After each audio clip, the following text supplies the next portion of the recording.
Namo Sang Hyang Adi Budaya, Namo Buddhaya. Jumpa lagi anak-anakku yang terkasih dan yang berbahagia dalam storytelling. Ya. Nah, saat ini kita sudah masuk ke bulan Desember, sudah berada di penghujung tahun 2020. Nah, seperti biasanya tanggal 22 Desember biasanya dirayakan sebagai Hari Ibu, ya kalau di masyarakat umum bilang Hari Ibu, Mother's Day. Tetapi tradisi di Sekolah Manjusri dan juga di Wihara Buddha Warman Padang, kita merayakan Parents Day, Hari Orang Tua, Hari Ayah dan Ibu, Hari Papa dan Mama. Ya, namun kali ini karena masih dalam suasana pandemi COVID-19 ya, kita belum bisa mungkin merayakan seperti tahun-tahun yang lalu. Tahun yang lalu ada acara kesenian, kemudian anak-anak hadir, papa mamanya hadir, kemudian mereka mencuci kaki papa mama, kemudian bersujud, ya, mohon ampun atas segala kesalahannya, kemudian mengungkapkan cinta kasih dan kasih sayangnya, memberikan card Parents Day, kartu Hari Orang Tua, Hari Ayah dan Ibu yang mereka buat sendiri. Nah, itu tradisi kita, ya. Tetapi kali ini mungkin tidak bisa kita laksanakan karena masih dalam situasi pandemi COVID. Namun tentu saja, ya, Romo dan kalian semua serta para guru tidak ingin kehilangan momen perayaan Parents Day ini.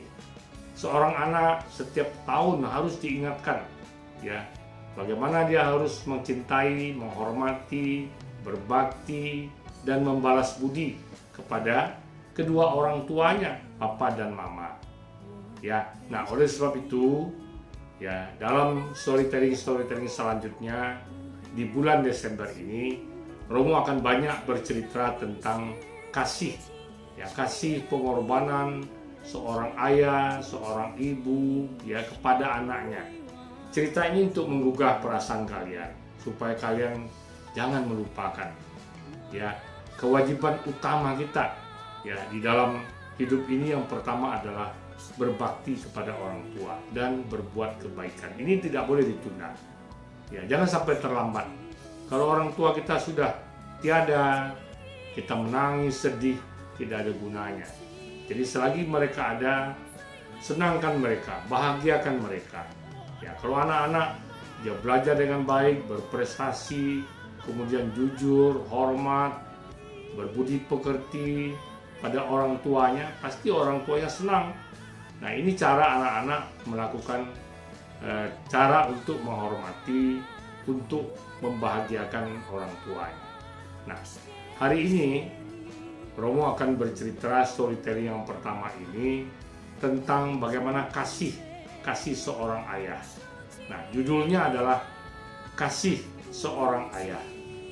Nah, bagaimana ceritanya? Cerita ini betul-betul kejadian di Tiongkok. Sayang tidak ada videonya, tapi tidak jadi masalah. Romo akan ceritakan, kalian dengarkan sehingga kalian bisa mengambil hikmah dan makna dari cerita ini. Ya.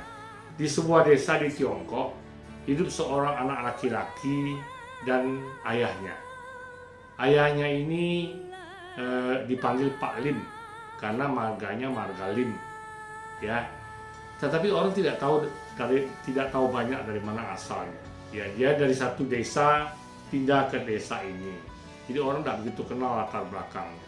Bapak ini cacat, kakinya pincang sebelah. Jadi jalannya tuh tersiok-siok karena satu kakinya ini seperti lumpuh lah begitu. Tapi bisa jalan kecil, mungkin cacat lah begitu pokoknya. Dia sehingga berjalan tuh agak timpang-timpang, ya. Tapi orang dari kampung ini hormat pada bapak ini karena dia orang yang baik, ya. Tidak ada pekerjaan, akhirnya oleh kepala desa ini, bapak ini diperbantukan untuk membersihkan jalan-jalan di kampung, ya. Sementara anaknya ini, bapak ini sangat menyayangi anaknya, tetapi anaknya ini karena belum sadar, dia kurang menghormati ayahnya. Dianggap ayahnya ini cacat, kemudian dia malu, ya dia malu, teman-teman sekolahnya tidak pernah mau dia bawa ke rumah karena dia takut nanti tahu orang tuanya cacat. Ya tentu saja ini hal yang tidak baik. Terus berkembang begitu. Di rumah pun ya dia pulang, sudah ada makanan, tersedia makanan, papanya yang masak. Ya, konon katanya mamanya sudah lama meninggal. Ya, tetapi anak ini jarang bicara dengan orang tuanya. Nah, ini sikap yang tidak baik. Ya, kita harus biasa berkomunikasi dengan orang tua kita, tapi dia tidak. Karena dia tidak menghargai papanya ini yang dianggap cacat. Mengapa tidak jadi orang kaya, kok jadi orang miskin, tidak bisa memberikan dia sepeda baru dan lain sebagainya. Sehingga dia tidak menghormati papanya. Jadi papanya ini pagi-pagi sebelum anaknya bangun, dia sudah bangun, kemudian dia nyapu jalan. Tetapi nanti ketika dia tahu anaknya sudah mau pergi sekolah, ya dia selalu beli kue. Dia beli kue di warung, dia bawa pulang, letakkan di meja. Sehingga anaknya sudah bangun, mandi, bisa sarapan. Itu berlangsung terus sampai akhirnya anak ini tamat sekolah SMA. Ya, dia tidak melanjutkan ke perguruan tinggi, tapi langsung kerja. Ya, langsung kerja. Begitu juga. Jadi anak ini pergi kerja, tidak pernah dia pamit pada orang tuanya. Kalau kalian Romo berharap kalian pamit. Ya, Pak, Ma, saya pergi ke sekolah. Kalau kerja, Pak, Ma, saya lagi mau ke kantor, pergi kerja. Ini enggak, dia sama sekali tidak bilang. Dan kebiasaan bapaknya ini selalu ya, nanti kalau anaknya mau berangkat kerja dibawa kue, diisi dalam kantong, diletakkan. Kadang-kadang anak ini tidak mau bawa, ya karena dia malu. Bapak ini beli kue ya pasti kue-kue yang kue-kue murahan lah, kue-kue biasa-biasa. Ya kadang-kadang dia tidak mau bawa. Tentu saja papanya ini kecewa, tapi dia juga tidak mau ngomong, tidak mau negur anaknya. Ya, jadi pada satu pagi kejadian ini, bapak ini sering nyapu lantai, dilihat anaknya lewat. Anak ini pun tidak nyapa bapaknya, ya tidak nyapa bapak, terus pergi. Jadi dari dalam desa ini dia keluar, pergi ke pinggir jalan. Nah di pinggir jalan ini nanti lewat bus, ya bus angkutan. Ya kalau kita di sini busway ya, busway atau Trans Padang tuh, nah, lewat pergi ke kota. Anak ini kerja di kota di satu perusahaan besar sebagai karyawan. Nah, jadi waktu itu pagi bapaknya lihat anaknya pergi kerja naik bus. Nah, tidak berapa lama kemudian ada penduduk kampung yang lari-lari datang.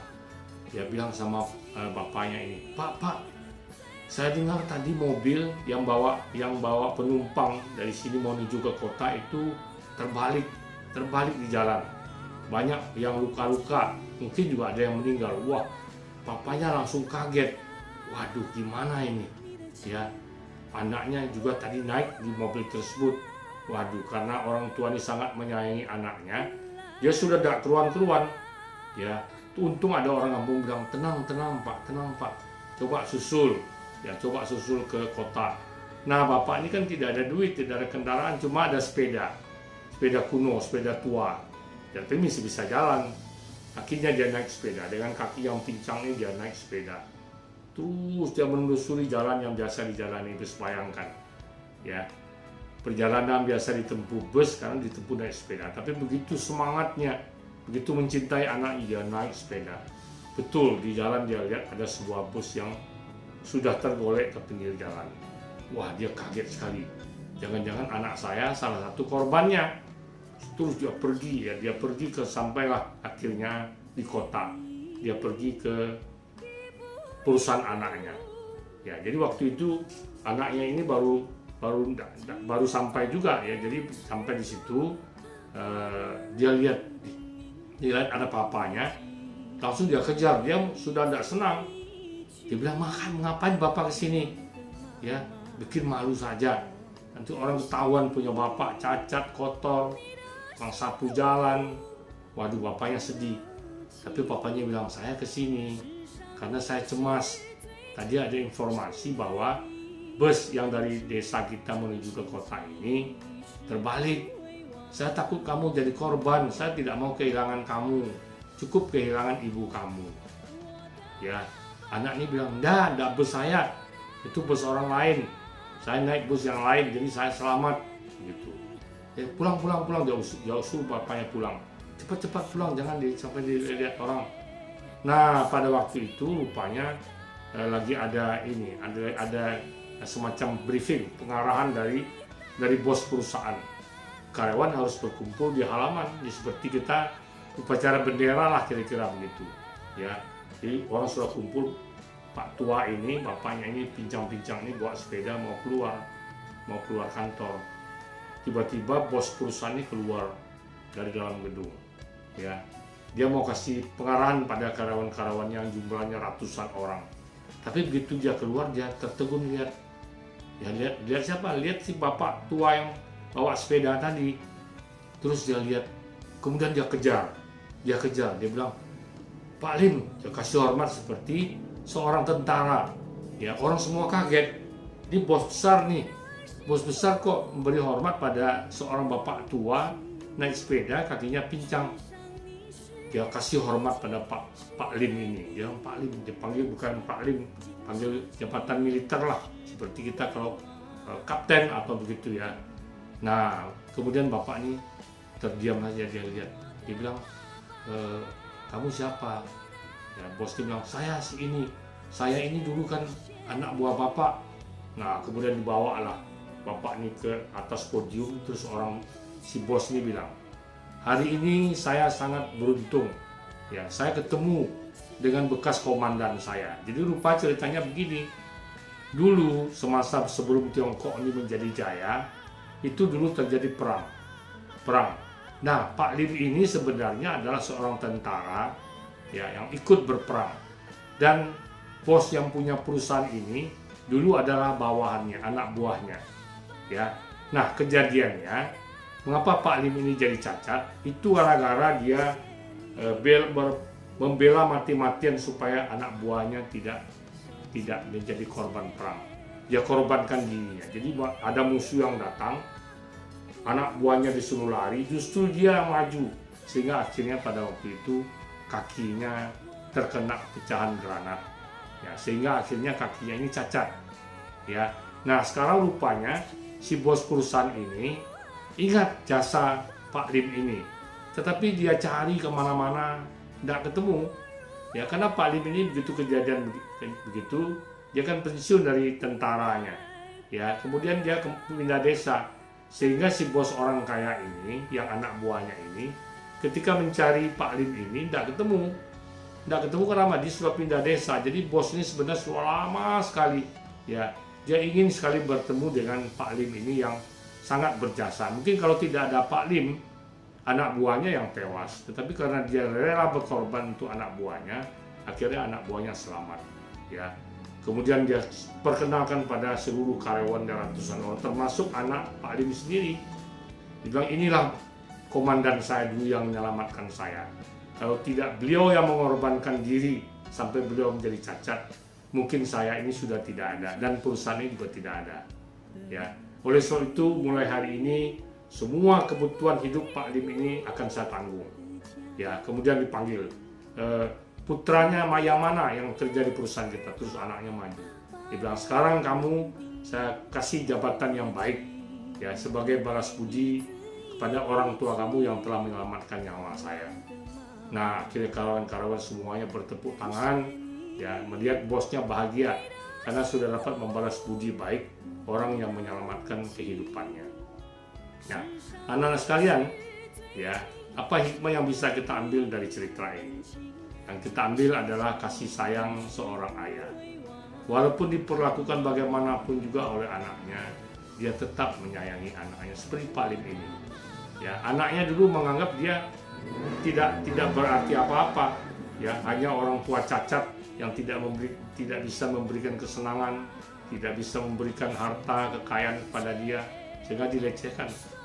Ternyata bapaknya ini adalah orang besar, orang yang pernah berjasa pada bangsa dan negara di dalam peperangan. Tapi dia tidak mau menuntut banyak. Ketika dia cacat, ya dia hanya menyendiri, cari kehidupan yang layak lah. Ya, walaupun harus hidup miskin, dia tidak mau menuntut kasih ini kasih itu, tidak mau. Dia bekerja dengan penuh keikhlasan demi bangsa dan negaranya. Jadi akhirnya bos inilah yang memperkenalkan Pak Lim ini sebagai orang yang sangat berjasa kepada bangsa dan negara. Dan akhirnya Pak Lim ini di masa tuanya hidup bahagia. Nah, anak yang tadi tidak menghargainya sekarang baru tahu bahwa papanya ini bukan orang biasa. Bapak ini adalah pahlawan. Pahlawan tanpa tanda jasa. Jadi sama dengan guru, pahlawan tanpa tanda jasa. Ya, tetapi dia adalah pahlawan bagi bangsa dan negara dan pahlawan bagi anaknya. Nah, oleh sebab itu anak-anakku sekalian yang murid SD, SMP yang mendengarkan storytelling ini, jangan pernah meremehkan orang tua kita, papa dan mama kita. Walaupun miskin mungkin, tidak bisa memberikan kesenangan, tidak bisa memberikan kekayaan pada kita, tetapi mereka adalah orang-orang yang berjasa. Kita ada sampai saat ini adalah tidak terlepas dari jasa mereka. Ya, ibu yang melahirkan kita, membesarkan kita, orang tua yang mencari nafkah untuk kehidupan kita, jangan pernah dilecehkan, jangan pernah dilupakan. Jadi dalam rangka menyambut Parents Day, hari papa dan mama, hari ibu ini, Romo akan ceritakan cerita-cerita ini supaya kalian semakin menyadari dan bisa semakin menghormati, menghargai, kemudian berbakti dan membalas budi kepada kedua orang tua. Demikian saja anak-anak sekalian. Terima kasih atas perhatiannya, dan kemudian marilah kita dengarkan kembali Bell of Mindfulness, kemudian kita breathing in, breathing out sampai bunyi bel ini hilang dari pendengaran kita. Mari kita mulai.